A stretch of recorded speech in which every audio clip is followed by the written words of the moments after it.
Hello everyone, we just wanted to give you a quick introduction to recording and how you can use it after your show is over. So we thought we'd just take a couple of questions here from the audience and embed it on the blog for you to play with.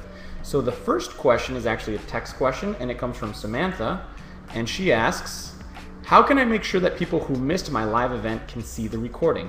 Now this is important because right now the recording only shows up on your event player. So on Vokle you have your series, which is kind of like a show, and that's where all your events are scheduled. But what you need to do is actually start linking to your event page, which you can do through your planner. When you schedule your event, you can click the little view button on the bottom below it, and that'll launch you to your event page. So when you send that out, that people can participate in your event, and basically when that event is over, about 10 to 20 minutes later, the recording will process, and then they will see the recording in that place where the live event used to be. So be sure you're promoting your event link and not your series link. So thank you for that question, Samantha. The second question here is a video question. It's actually from Rochelle, and let's go ahead and broadcast that and see what her question is. Hello. Hello. So my question is about sharing.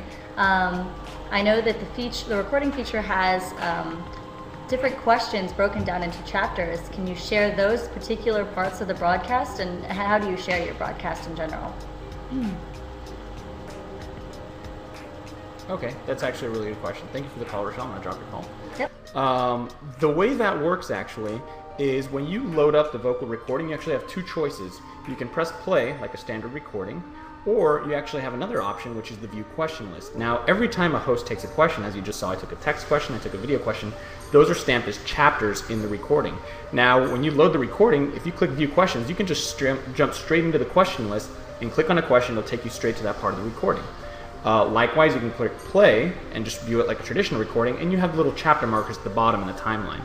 When you hover over those chapters in the timeline, or when you're in the question list, there's actually a tweet button, Facebook share, and an embed for each individual question. So if you video called in and met someone, or if there was a very specific moment that you thought was really cool, anyone can tweet that out or Facebook share that, or even embed just that specific link as far as when that moment happened. So when people click it, it'll take them straight to that chapter. So that's actually a really good question, Rochelle. I'm glad you asked. We have one more question, and this one is for Samantha.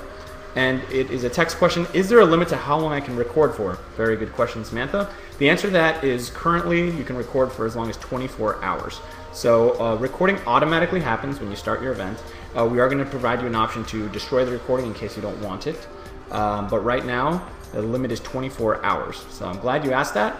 I'm going to go ahead and drop that question, and that concludes the demo. If you guys have any further questions, feel free to add them in the comments to this blog post, and we'll show you, we'll go ahead and respond, show you how it's done. So thanks again.